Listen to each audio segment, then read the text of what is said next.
Hello, everyone, and welcome back to the channel. John Owen talks about sports and movies. Thank you for checking out today's video. I always appreciate the support, and let's get into it.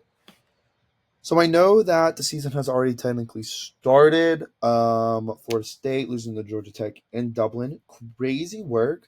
But I still wanted to put out my overall college football season prediction video since that was basically the only big game on Saturday, and Florida State losing didn't really change any of my big predictions that I had for the year going into it. But make sure you like, comment, and subscribe to the channel so you never miss out on any of the fun. Leave your thoughts down below. Who do you think is going to win the Heisman? Your just overall predictions, national championship, playoff, conference champs. What are you excited for? All those fun things.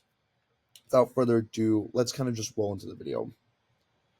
So I'm just gonna give like my overall thoughts going into the season, just like random stray things on my mind before we actually get into actual predictions. Um, I think between conference realignment, 12-team playoff, EA College Football 25, I think that this is kind of the most excited I've been about a college football season in a really long time. With all the new conference realignment, whatever you feel about it, it has resulted in there being just so many great games every single weekend. Like especially because now divisions have been eliminated in basically all of the conferences, as far as I'm concerned, as far as I'm aware. There's no limits basically to who plays who. It's just whoever gets dealt out the cards. Like Georgia plays Bama in the regular season. That never happens. UT's going to Michigan. Clemson, Georgia play week one. Um, let's see. Ohio State and Oregon play each other in Eugene. Like there's just going to be so many great games that we would have never gotten at this point in the regular season, due to conference realignment. And on top of that, with the 12-team playoff, these games have a lot of implications, because you're going to be able to maybe launch yourself from being the 11th 12th seed, where you might get kicked out by the group of five auto bid, to launching yourself to where you're going to host a freaking playoff game. The fact that the first round games of the 12-team playoff are going to be on campus, to me, is so ingenious and is going to be so cool. Think about a Penn State whiteout game. Think about Oregon potentially hosting a playoff game. Like these great, wonderful, just all time great home fields. And they're going to get to host a playoff game with national championship advancement on the line. I mean, come on. How freaking cool and exciting is that?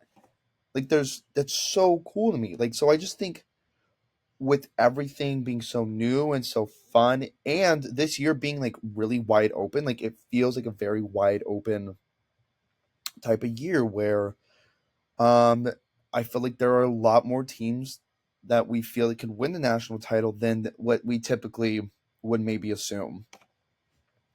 There's not like an overpowering superstar, or the star power is maybe not as high as it like typically is in years, but that's going to give someone a really great story to like lead up to be kind of the star of this college football season, or one of the stars of this season. So basically, I'm just super pumped. I'm always super pumped for college football to come back, but I feel like this year specifically, I'm just like astronomically through the roof excited.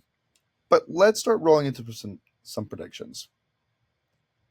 So first, we're going to do conference by conference predictions, and excuse me while I pull out my notes real quick.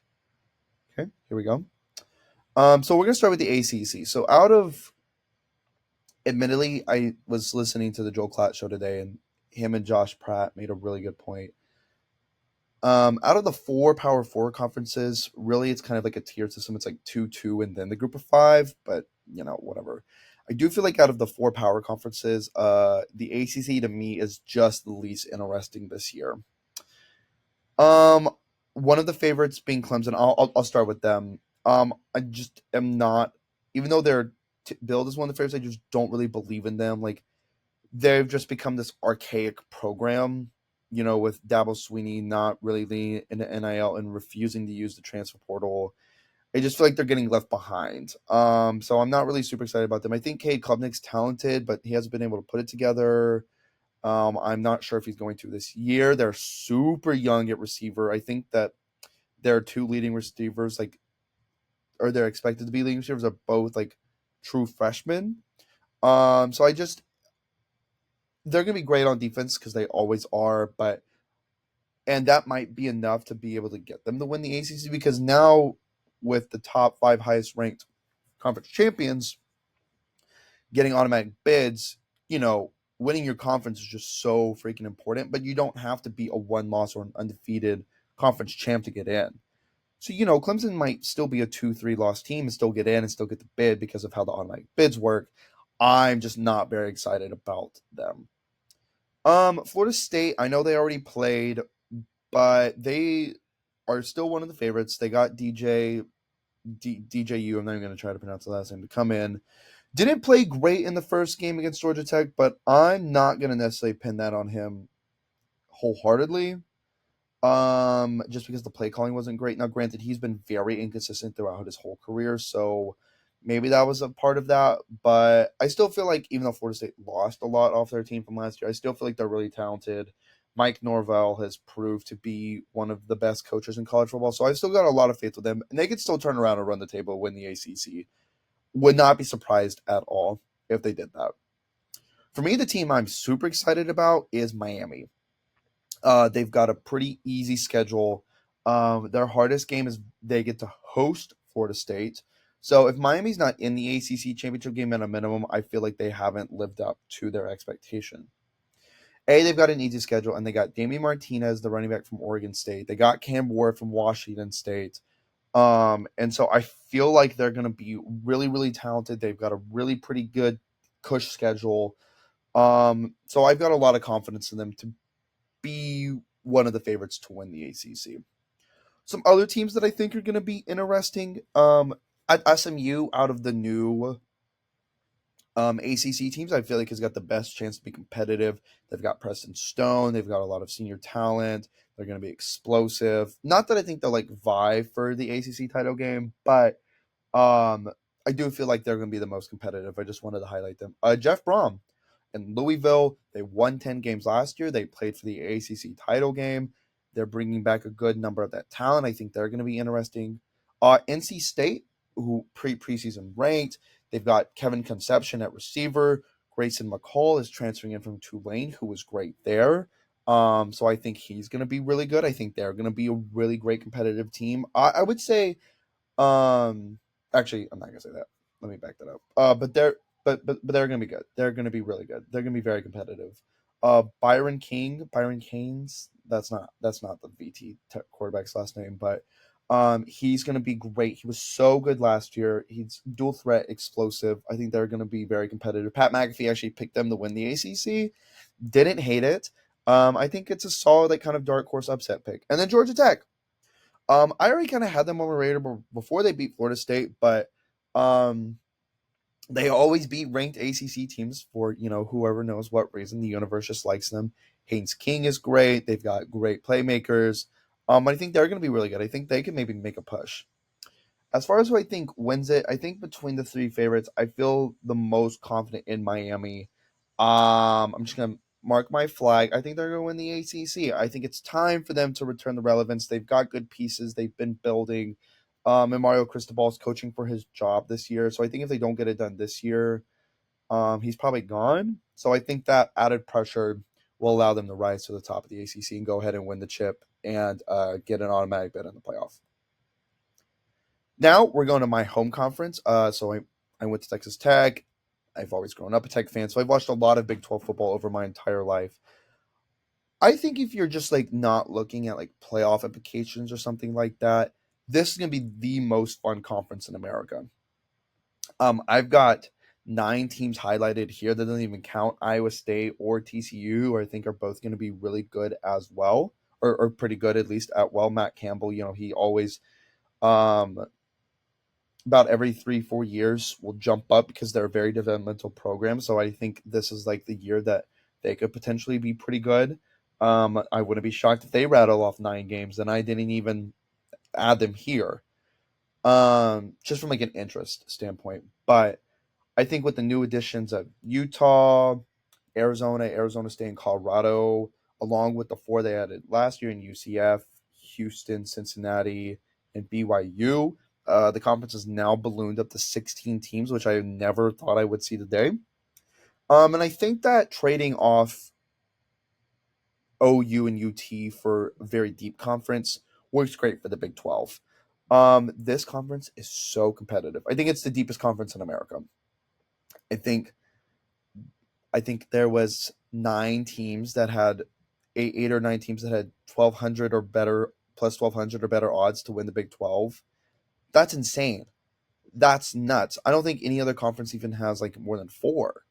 You know, like just the depth. Now, granted, that depth might end up in them cannibalizing themselves and only getting one team in the playoff.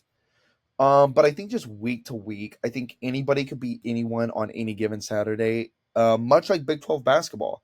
And I just think that's really fun. Just from a pure consumer viewership standpoint, I think that's really fun. Now let's talk about the actual team. So I think for me, the 4 favorites going in are Utah, K State, OSU, and KU. So Utah, they're going to have Cam Rising healthy and Brent Kilwaith. I think that's how you say his name, is the tight end. As long as those guys are healthy, they're going to be the favorites. The last 2 times Cam Rising has been um, healthy in the starting quarterback, they've won 2 Pac-12 titles and gone to 2 Rose Bowls. I am thinking they're going to carry that same type of, and their defense is always good. This is might be Kyle Whittingham's last year, so they might want to go out on a bang. Utah is going to be a really hard place. Thank God Texas Tech doesn't have to play them or just at Utah this year. So I feel like they're the favorite going in, and I think there's a lot of great reasons too. K State 2 years ago won the Big 12. Last year, I think they won 9 games. Avery Johnson's great. I was there whenever he ran for 4 touchdowns on Texas Tech at Tech's homecoming. It was awful. It was so demoralizing. But they're going to be really good. They, nope, that's incorrect. Sorry, I almost misspoke. Oklahoma State, they're returning 21 of 22 starters. They've got the most returning production in the nation, I think, led by Ollie Gordon. Arguably top 2 or 3 player in the nation, best running back, in college football. They've got Alan Bowman back. I wish I would have done anything for Alan Bowman to be at least decent at Texas Tech, but that's a story for another time. And then KU, their success really hinges very dependent on Jaden Daniels being healthy. But I think between him and Devin Neal, I think they could potentially be the best quarterback and running back duo in the nation. The most explosive, definitely. And then we've got Arizona. They've got Noah Fatia at quarterback and Terriata McMillan. I'm sure I botched both of those, but I think that could be the best 1-2 uh, receiver quarterback combo in the nation. They're going to be explosive. They're going to be competitive. They've come into the season ranked. West Virginia with Garrett Green and company. They won 9 games last year. They were the surprise team in the Big 12. I think they're going to be competitive. Texas Tech, Wreckham, my alma mater, which is crazy because I just graduated in May. Kind of crazy saying that out loud. Todd Brooks, second best back in the conference, top 4 or 5 back in the nation. As long as Bear Morton stays healthy, I think he's very talented, kind of a gunslinger kind of guy. The receivers are definitely going to have to be better, and we lost a lot along the D line, but we still got Ben Roberts, Joey McGuire, and company. The defense has improved every year. Micah Hudson made the preseason freshman All-American team, 5-star receiver. I think he's probably going to be our best guy on the outside. Very excited to see him. And Tech's got a manageable schedule, so I think Tech could pop off, win 7, 8, 9 games. And then Colorado, they've got a lot of hype surrounding them. They've got a lot of attention. Shedeur Sanders, Coach Prime, Travis Hunter. I think as long as Colorado, doesn't allow Shedeur Sanders, or let me phrase that. For a multitude of factors. If their offensive line plays better and Shedeur Sanders does not hold on to the ball as long, and um, because they're gonna win more than 4 games. Like I've seen a lot of people taking the under on Colorado on 5.5 wins, and I just there's no world, there's no way in the world that they win less than 6 games, in my opinion. Like there's just no way. They're too talented on the outside. Shador Sanders is too good. They've done too much to improve their offensive line, to not be a 7-8-9 bowl game type of team. There's just no way. There's just no way in my mind. And I'm excited to see them play. I'm gonna go back for the Colorado at Tech game in Lubbock this fall, so I'm excited to see them play. And I think KJ Jefferson and Gus Malzahn's office at UCF with RJ Harvey is going to be so fun. KJ Jefferson's, this big, 6'4", 220, dual threat kind of guy. I think that rushing attack is going to be absolutely insane. So I think UCF's going to be good too. They're going to be entertaining. Just the fact that I was able to like go down and list everyone as like a viable 7, 8, 9 plus team, I think really displays the depth of this conference. But as far as who I think I'm gonna take, I think I'm gonna pick Utah. I feel really confident about this pick. Out of all of my conference picks, this is the one I feel the most confident about. So now we're kind of moving into the big boys, the SEC. Oh my, oh my! With the additions of UT and OU, they've been the best football conference this the century since the turn of the century, and I don't expect that to change again.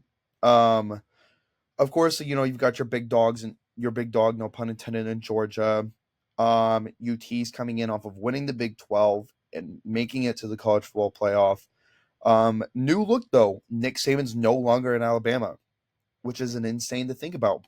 But they got Kellen Dam DeBoer, who is like 112 and like 10 all time his coaching career. He's a winner. He just made it to the national title game. They've still got a lot of talent. Sure, they lost a lot, like losing Caleb Downs, Isaiah Bond. Like, that's not great, obviously, but it's still Bama. They've still just absolutely loaded with 5-star recruits and talent, talent, talent, talent. They've still got Jalen Milroe. I don't expect their defense to be as stout just because Nick Saban's not there, but it's still Alabama. They're still going to be one of the best teams in the nation. I feel like very confident that they're not going to take that much of a step back under Kalen DeBoer. Some teams I'm really excited about in the SEC as well. Ole Miss and Mizzou, I think, are going to be really, really, really good this year. Jackson Dart, Lane Kiffin. Losing Quinton Judkins does hurt, but he was, as far as I'm concerned, their only like really big loss. And they've got plenty of talent. That offense is designed to just crank out production regardless of who's there. Ole Miss's schedule sets up pretty favorably too. Really, their only two like super tough games they get to host. They get OU and Georgia at home. And I think they've got enough talent to be a playoff caliber team. Mizzou, I think, is Brady Cook, uh, Luther Burden, probably the odds-on favorite to be the best, quarterback receiver duo in the nation at the moment. Their schedule sets up very favorably.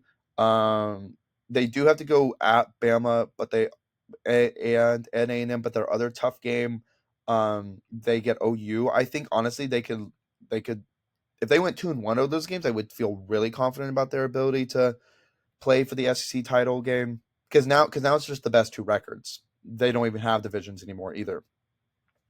They could be playing for the SEC title game. But I think if they went 1-2, one of two over those games and were 10-2, like I feel pretty confident about them getting into the playoff as well.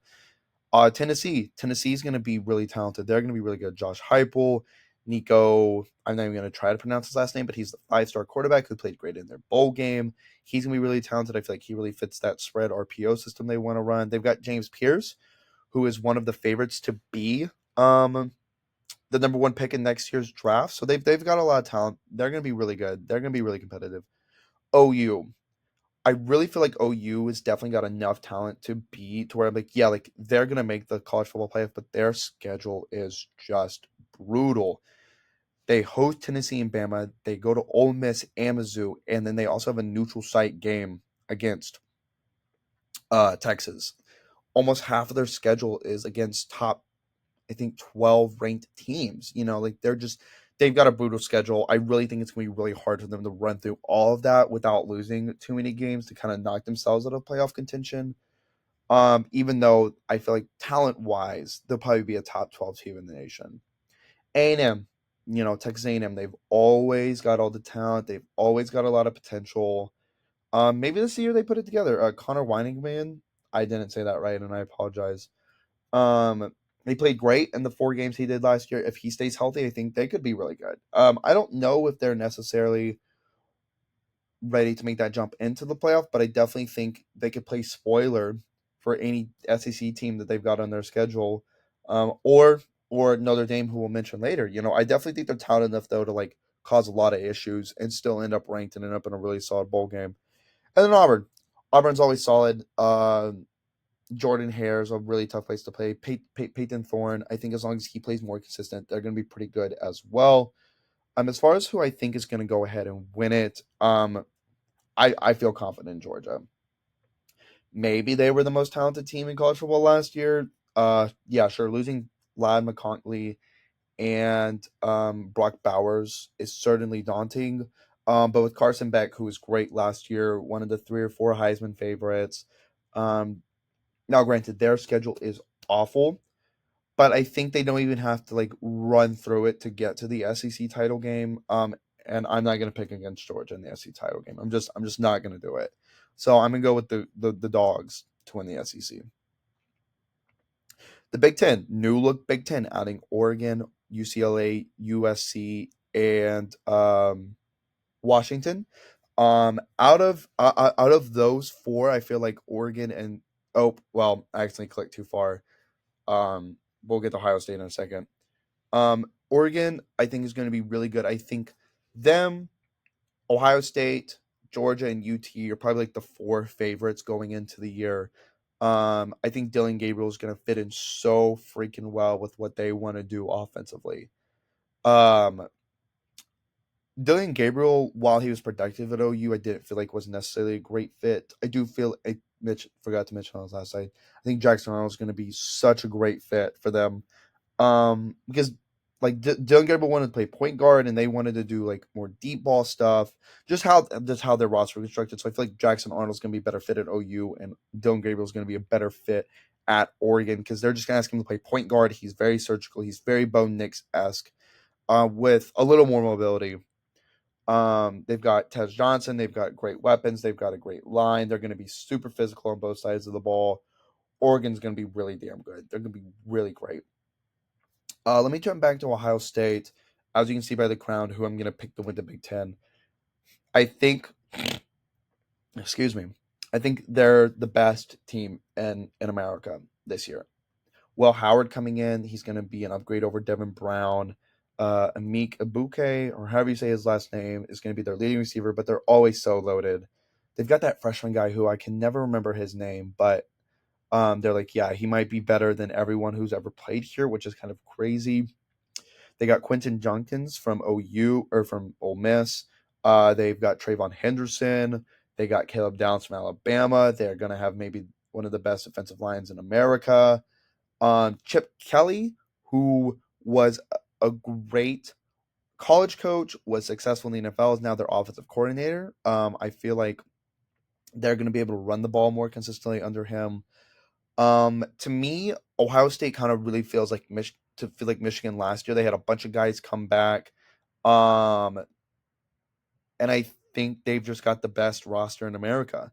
Ryan Day's lost 5 or 6 games the entire time he's been there. And this feels like the year where Ohio State could get over the hump. Michigan, defending national champs, they lost a lot. J.J. McCarthy, Roman Wilson, Blake Corum, Jim Harbaugh. They've lost a lot, but Sherrone Moore won 4 games last year as the coach, or 6. Hell, was Jim Harbaugh suspended for that much of the year? He won a bunch of games last year. He beat Ohio State. They still got Will Johnson, Mason Graham. They're great tight end. Donovan Edwards. They're going to be really good. They're still going to be really, really good. They've got some hard tests. They host UT. Um, but they're still going to be really good. They're still going to be really good. I've got a lot of confidence in Michigan to still be good.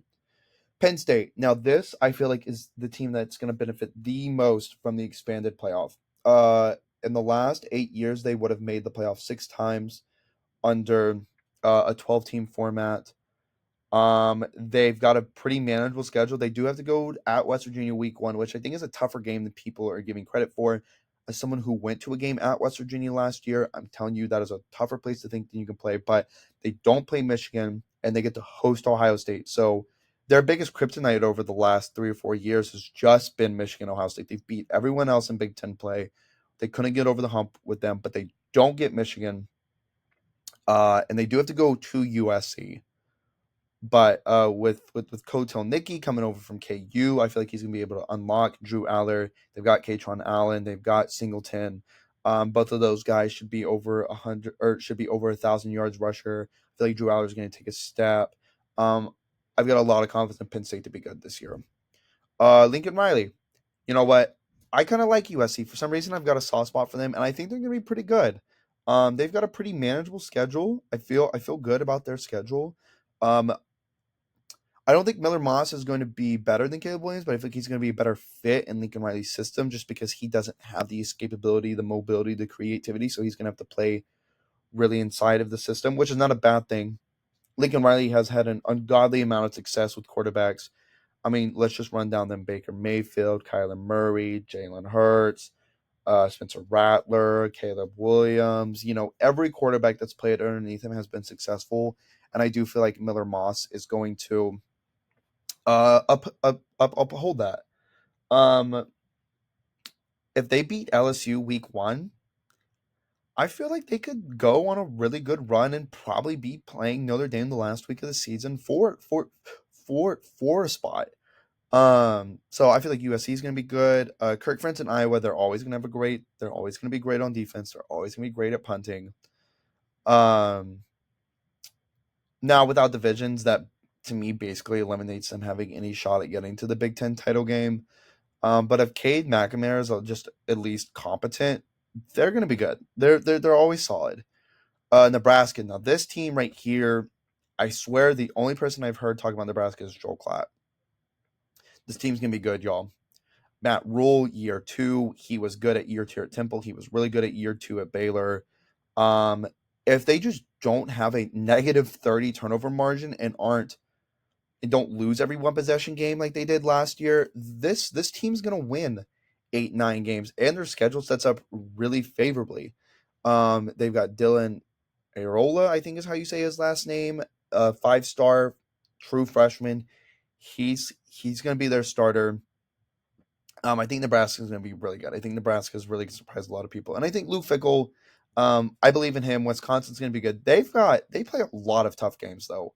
They host Bama. I think they get Ohio State and Michigan or something like that. But I feel like they're going to be better under year 2 under Luke Fickell. But I am going to pick Ohio State to win the conference.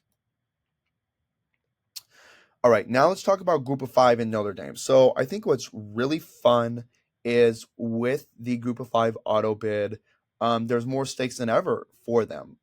Because I think last year was the first year where they implemented the Group of 5 team gets an auto bid into the BCS. We saw Liberty just get smoked by Oregon, which I am fearful that one of these teams is maybe shouldn't be in the playoff and they're going to knock off like an OU or a Tennessee out of it.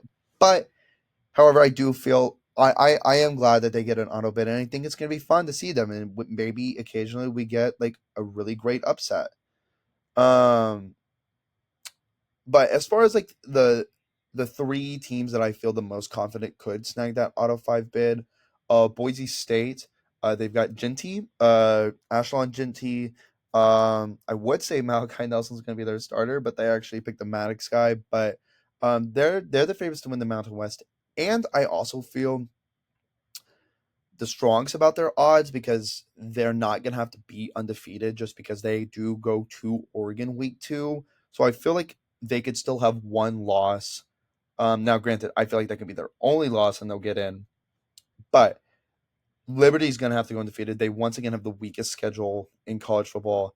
Caden Salter, though, is nasty. 40 total touchdowns last year. Absolute monster, absolute unit. But if they mess up at any point, they're just not going to get it. And then for Memphis, with SMU leaving, I feel the most confident in them winning the AAC.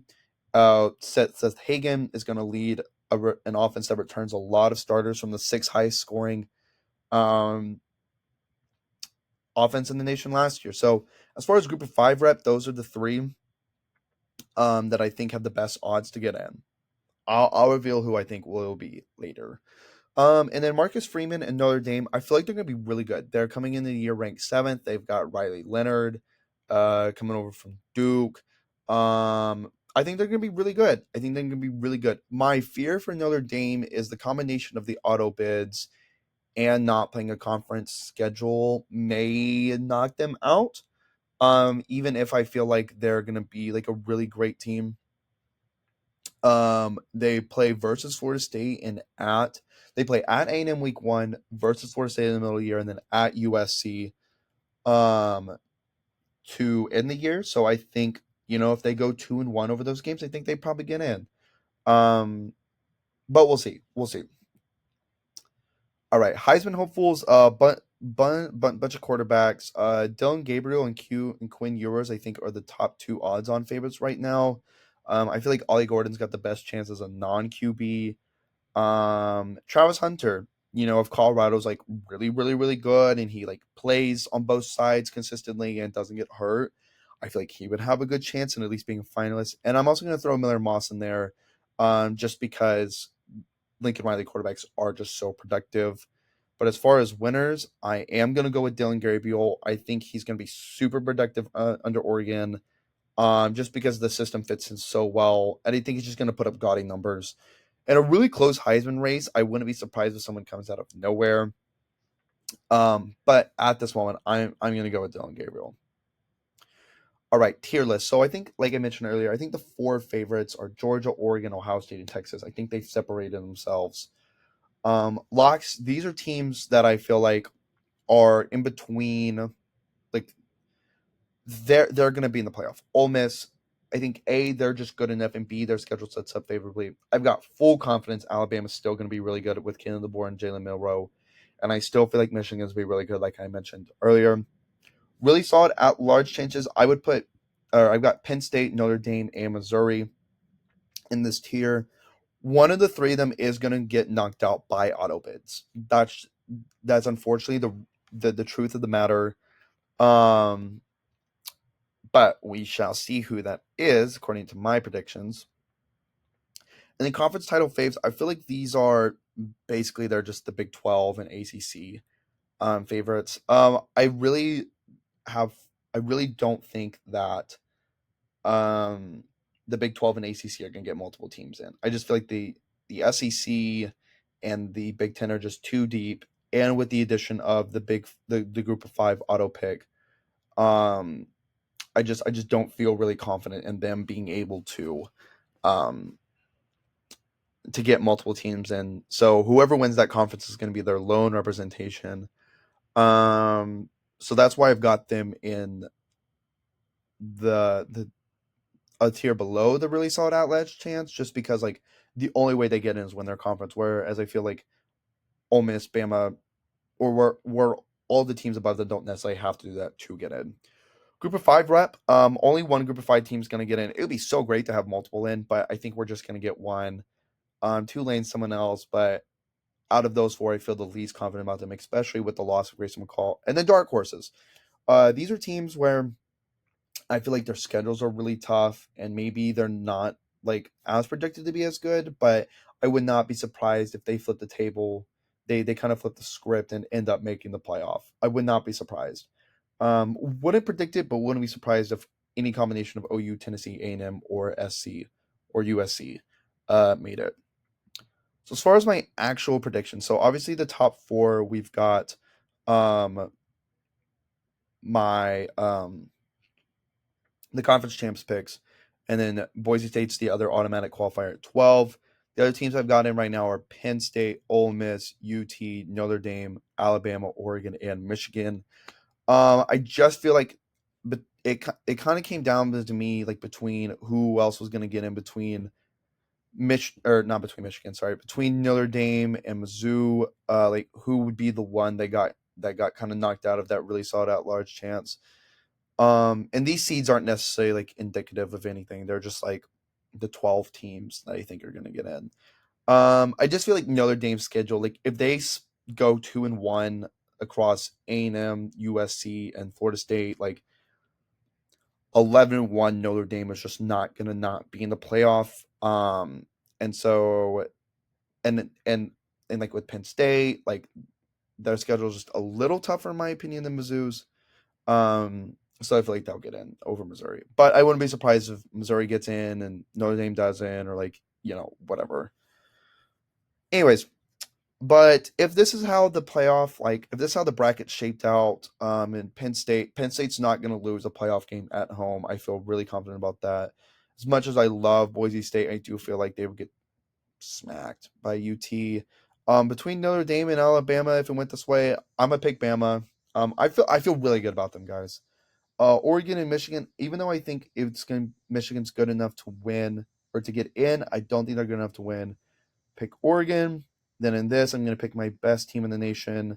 I'm going to pick a really good, solid UT team with Quinn Ewers, Steve Sarkisian, Kelvin Banks in the line. Georgia Bama, another Georgia Bama again. Every time they play is a great game, but I'm going to go with Georgia. Then I would pick in a Pac-12 old rematch and pick Oregon, and then I would go Ohio State, Georgia. I feel really good about this being the national title game. But like I said earlier, I think Ohio State is the best team in the nation and is going to win the national title. But thank you for watching today's video. I appreciate the support. I know that one was probably pretty lengthy, but make sure you check out the link content above. I really appreciate you guys tuning in. Have a great day. Thanks.